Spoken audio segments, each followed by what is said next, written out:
What's going on, everybody? The world's a better place because you are here to join us. My name is Matt Brown. I am the host of the Productive Conversations podcast. It's a Monday, the 30th of March, 2026. We had quite the sports weekend. Baseball started with nothing but Web Gems highlights, comeback wins, walk-offs. The NBA is heating up as we have pretty much every single team set for the playoffs, and it's a matter of seeding now. And yeah, the NBA season's ending in 2 weeks? So getting mentally prepared for that as the postseason begins soon. Oh yeah, and the Final Four is set, which included a classic Elite Eight game in Duke and UConn. We had some sad upsets. We had some Cinderella stories come to an end. But your Final Four is now UConn, Illinois, Arizona, Michigan. A very intriguing Final Four, if you ask me. So we have that set up, those three set up. We're about to start another week of incredible content from the Productive Conversations podcast. And let us enjoy and take you and begin your week on a high note and talk about sports. And before we do all of that, I just want to remind you to like and subscribe to the Productive Conversations podcast on all podcasting platforms and YouTube.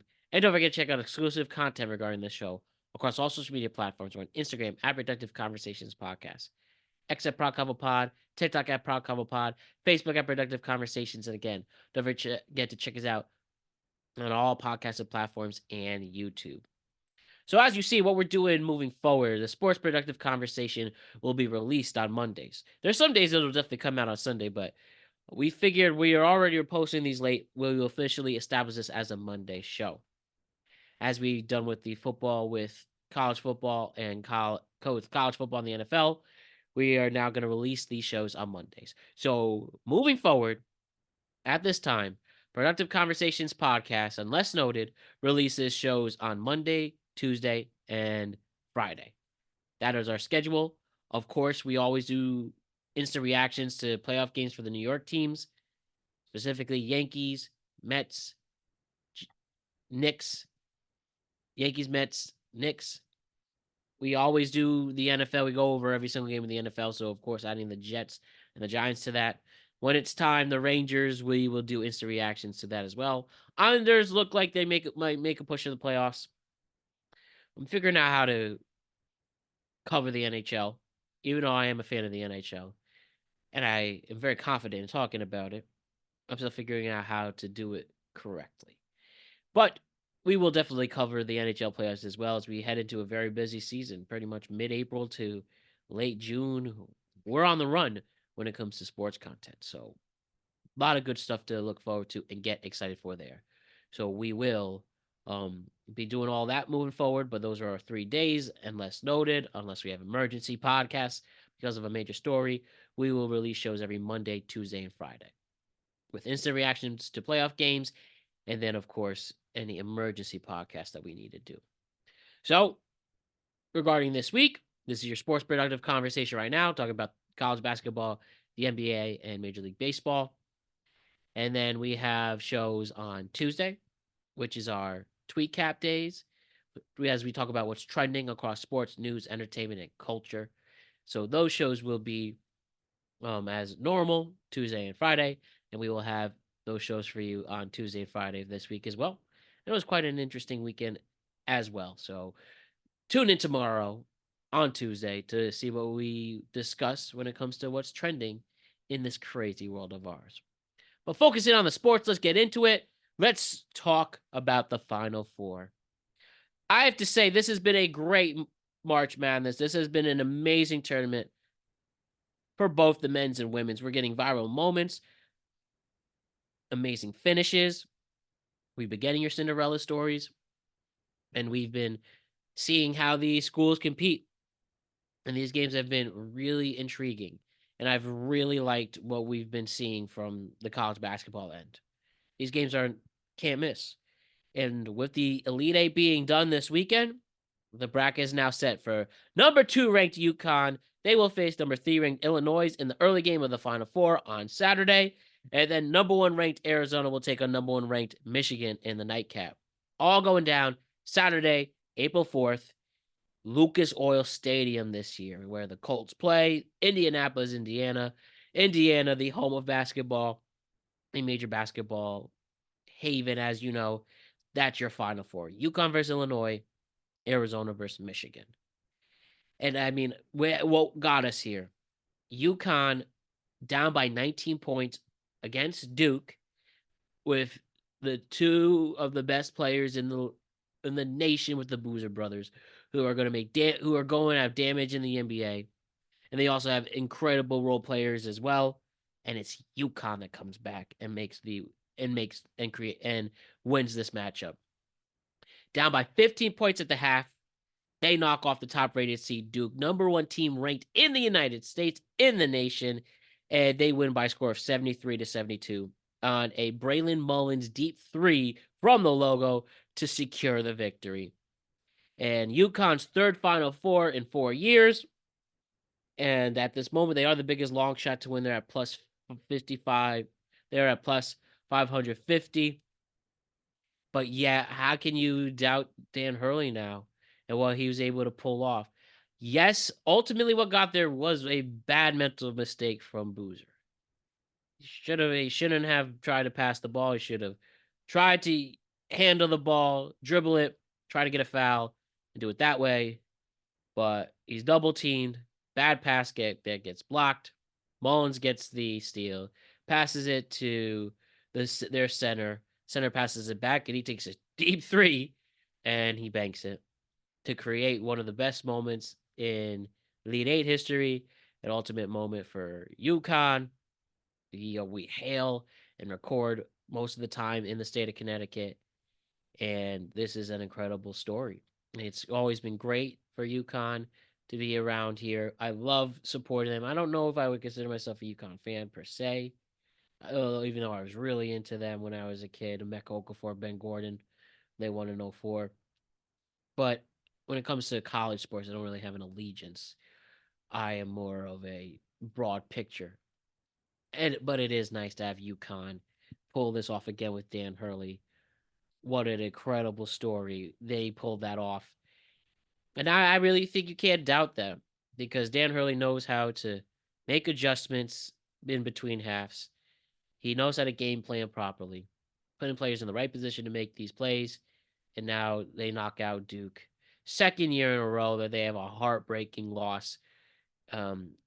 Last year against, they lost in the Final Four with Cooper Flag. Now, probably Rookie of the Year, Kuhn Knuppel. And yeah, that's a tough one for John Shire. Trying already with the big shoes to fill with Coach K. And he's done an incredible job. Incredible job recruiting. Incredible job making these strong teams. But winning the big game is now going to be questioned for now. And even though I think that comment was for another day, and again, it was more of a mental mistake, and you feel bad for the kids, but it's UConn that comes out on top with this incredible win in this East Regional Final, and now they are going to the Final Four.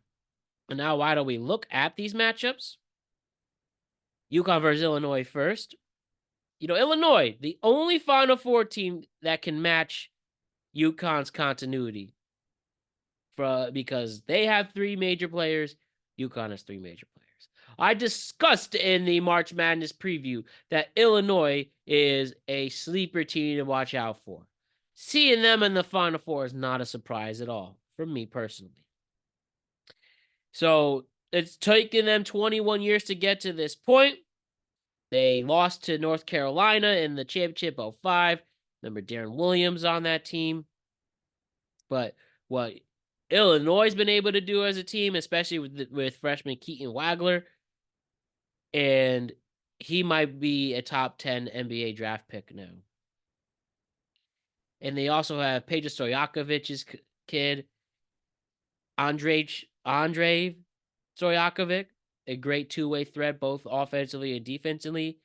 And Tomislav Ivisk, a huge force in the paint as the center for Illinois. Obviously, UConn, what they've been doing with solo ball, what they've been doing with Terrace, with what they've been able to do with Terrence Reed, and Silas has been a great guard for them. Caravan is able to get boards and shoot threes.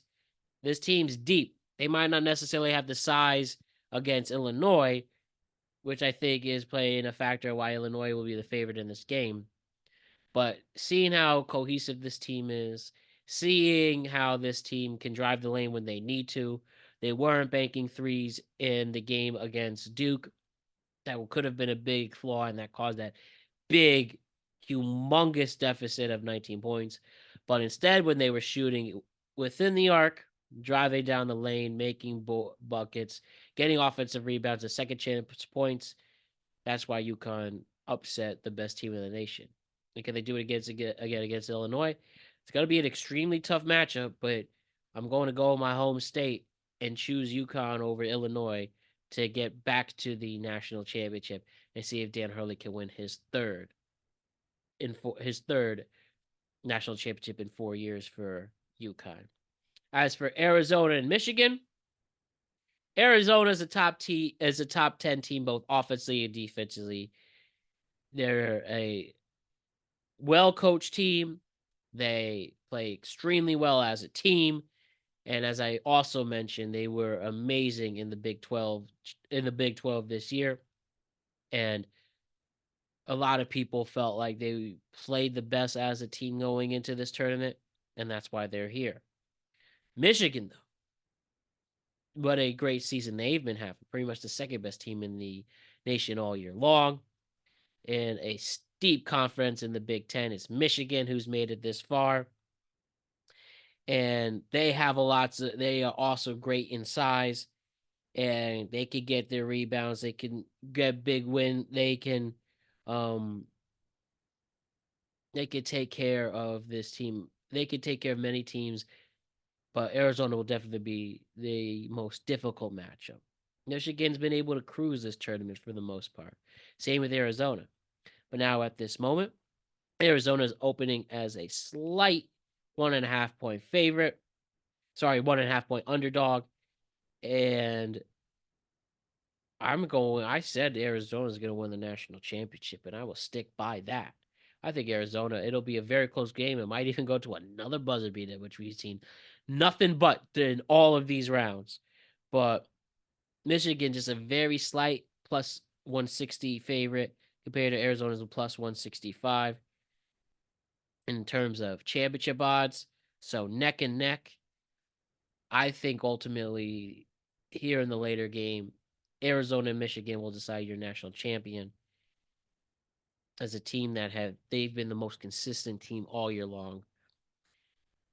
And you can't be surprised that they are here. So having said all of that, I believe we will be seeing a national championship of UConn versus Arizona, which I've had in like 2 of my brackets, and have Arizona be your national champion. So no sports tweet cap on Sunday for Easter. And we will do a reaction to the national championship on Monday night, standalone show. So Tuesday you get 2 shows, the national championship reaction and the tweet cap. So ultimately we are in for a great Final Four weekend and a national championship next Monday. I love these 4 schools. These 4 programs all have interesting stories to get here, but it's going to be a UConn and Arizona national championship with Arizona going on top. And we'll react to that next Monday. Sorry, we will react to that next Monday, and that'll be available very, very late Monday night into early Tuesday morning. So now let's go to the NBA. No Bach today, so just me discussing the NBA. As I mentioned, with so many teams tanking, we finally do have an established 20 teams in the playoffs, which includes the play-ins. After Milwaukee gets eliminated over the weekend, that pretty much secures the big picture here. So pretty much now it's all about seeding. So I don't have much to say or add on to what we've been adding to the first 3 weeks. OKC is a great team. OKC is going to be hard to beat. The Spurs are still seem to know how to lose. The East is a little more competitive with the Celtics and Tatum returning, and they've been playing great. The Knicks have been in a good form. They did lose to OKC again, so not great. They were going neck and neck the first 3 quarters. Then Oklahoma City ran away with it. But we have that. The Charlotte Hornets are on the rise. The Hawks. I think they are better suited than maybe Bach feels that they are frauds, but they still been playing consistent throughout this week. And the Lake Show has been incredible, even with Luka's 1-game suspension. He's making a strong case to be your MVP. But at this moment, OKC leads the West at 58-16. Spurs locked up a top 2 finish with them, and Wemby has been on an otherworldly run, as we've been mentioning. But what we see right now with the West, it looks like it's going to be Thunder 1, Spurs 2, Lakers 3, Nuggets 4, Wolves 5, Rockets 6, with the Suns, Clippers, Blazers, and Warriors all fighting for play-in spots. Steph Curry, we're still waiting for his return. I expect to see him return in the play-in game in a couple weeks.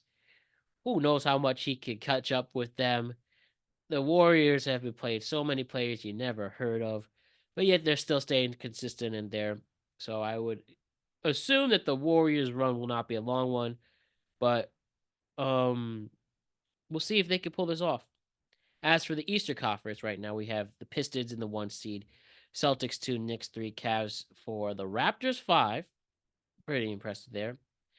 And your East play-in at the moment, we have the Sixers and Magic. Magic's been kind of disappointing. The Sixers they've been dealing with injury problems, still staying afloat. And then the Heat and the Hornets. Charlotte Hornets haven't made the playoffs in 10 seasons. This team is so much fun to watch with with LaMelo and Knoepel. So well coached. And you know what? I want to see this team to pull this off. I want to see the Hornets try to make it out of the play-in. So again, I think more of our conversation can grow when we are back in 2 weeks with Bach before the playoffs begin. But we're pretty much, and the NBA is kind of taking a back seat with college basketball. But all I know is that this is going to be a great postseason. We'll be with you the whole 2-month journey with it. Hopefully another deep Nick playoff run. And they've been looking very promising. Everybody's been pretty much stepping up. And, some losses here and there, but I'm really liking this team in terms of next man up mentality. Josh Hart's been playing great when Brunson's been out. Karl Anthony Towns, without the Michael Glass on him, he's been playing well, getting these double-doubles. Jalen Brunson is always a scoring machine. And again, that's what I have there. I think they play well as a team. They have a much deeper bench, and we will see in a couple weeks when we know who they're going to play in the playoffs and have a better idea to preview it from there. So not much with the NBA today. More on that in a couple weeks when we're back. As mentioned, no sports productive conversation next week due to Easter Sunday, but we'll be back to do a instant reaction to the national championship on next Monday night. But the big thing we have to talk about is the return of baseball. That's one thing we will transition to. Baseball officially returned on Wednesday night with the Yankees and Giants playing each other on Netflix. It was just my age, but I did not have a problem with all the fanfare. I think if you notice anything over the weekend, we're getting more memeable, viral moments from baseball, which is something they've always been lacking. And even if we are going to have a good chance to see this sport not exist a year from now, well, because of the pending lockout, well, let's show why baseball is cool again. Let's show why it has influence. Let's show its popularity. And maybe these two knucklehead sides of the players and the owners will realize people are paying attention to us. We're getting higher ratings than the NBA. We're actually getting stars in baseball for the first time since I was like the first time since I was in elementary school when baseball had this kind of hype. It's really, really interesting to see now social media is using it on its side and people realizing that baseball is a great sport for doom scrolling culture. So baseball, keep the momentum up. Make sure you do not have this sport stop because you had an incredible opening weekend amongst the interesting college basketball games. So that's why I don't mind Netflix doing all these silly things, getting celebrities and stuff like that. Because what else are you gonna do? Just hear this another boring story from an announcer? With all due respect, put some pizzazz in the sport, and that's why it's gonna be as successful as it is. So good stuff there. After a great Wednesday night where the Yankees defeat the Giants by the score 7-0, 7-0, with a dominant Max Fried. Everybody getting hit but Judge in the first weekend for the Yankees. However, he homers in the next 2 games of the series. So that's what you do, Captain. And I just need this energy to be transferred into the postseason like we're all waiting for. But Yankees starting off sweeping the Giants, a really solid team on paper with a good pitching staff and a with some solid people, but with some solid position players. Big thumbs up there. Get happy for that. So I'm pretty satisfied with that, obviously. I'll be at the stadium this weekend. Can't wait to talk about that. So Yankees on their first homestand is a successful. Sorry, their first series of the season. What I think pitching only gave up 1 run, and everybody was hitting. You'll take that. If you don't mind, as I remind myself, Yankees will be in Seattle for the next 3 days, and then they will have their home opener on Friday afternoon against Miami. So some other things though. I hope to see some new stars blossom this baseball season. Like Kevin McGonigal from the Tigers, a big top prospect. He goes 4 for 5 with a 2-run double in his very first major league appearance. And Detroit blew out the Padres by a score of 8-2 in the first game of the season there. Paul Skeens had a rough start. The Mets, they win 2 out of 3 to start their season. But seeing the Mets rough up the reigning Cy Young Award winner was definitely an interesting thing. If you want to blame this, maybe for a very quick second, some people felt the World Baseball Classic players started off on a rough stretch. Whatever you want to harp on, fine. But Judge bounced back. I'm sure Paul Skeens will bounce back this week as well. We also saw the ABS challenge get introduced. Another thing that I support. Another thing that created a viral moment. I believe what was it? The Reds and the Red Sox series, where this poor guy, I think he missed 4 calls, all of them overturned. But then the crowd was actually into it and caused some funny things there. But yeah, the ABS system, the automatic balls and strikes challenge system, made its debut. It debuted on Netflix. It's the one thing I will criticize: the fact that this historic moment, the first regular season game with an ABS challenge, was not acknowledged. That was awkward, but we'll let that go. And yes, there was CB Buckner. I apologize. He had 8 calls challenged, and 6 of them were overturned. But it's keeping the flow of the game, making things interesting, and holding these umpires accountable. Then some other things in the week. Blue Jays with such a heartbreaking loss in Game 7 of the World Series. Literally inches away from winning the whole thing. Well, they sweep the A's to open their season. They're 3-0. Dylan Cease, the big pickup. He gets 12 strikeouts. Kevin Gaussman, 11 strikeouts before. So the Blue Jays ultimately struck out 50 athletic players. We know that's a franchise in limbo till they make it to Vegas, but the Blue Jays making some noise early. And the other thing to mention is the Dodgers. They too are off to a hot start. They sweep the Diamondbacks to start the season. And no, there's no hangover that they say doesn't look like. Clayton Kershaw now on the other side, interested in that team. Edwin Diaz comes in despite the horrible trumpet player. Good chance I put that in the tweet cap to discuss, but maybe not. I don't know. We have to get the context there. Well, I'm just thinking out loud. But poor girl, 2 games in a row where they needed her to play Edwin Diaz's Timmy Trumpet song, and she botched it. But I believe in you that you won't do it again because you don't want this internet to be upset. But I mean, we had memeable moments as mentioned.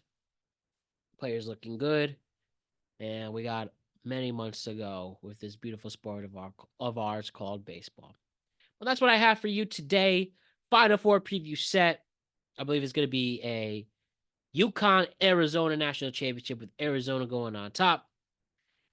Basketball pretty much has its 20 teams left, and it's all about seeding at this point as we are a couple weeks away from the postseason beginning. And then for baseball, it has returned. It's been very interesting. Let's keep this momentum up, keep the ratings up, and let's enjoy the spring that's about to unfold. I don't have to wear jackets to record these shows, and we can enjoy some warm weather for the first time in a long time. But my name is Matt Brown. I am the host of the Productive Conversations podcast. Remember, we're back on Tuesday as we talk about what was trending for the past few days over the weekend. We'll talk about what was trending over the weekend in sports, news, entertainment, and culture. And then we're back on Friday to talk about what was trending in the week ahead, once again, across sports, news, entertainment, and culture. No sports productive conversation next week to Easter. Instant reaction to the national championship next Monday. And that's what I have for you. So let's have a good week. Let's make big moves, say our prayers, keep our faith, stay strong. And if you don't believe in faith or all that, just be a good person. But ultimately, let's make it a solid week, a week better than last week, and enjoy the next few days ahead. My name is Matt Brown. I'm the host of the Productive Conversations podcast. I'll see you this week. Bye bye. All the love.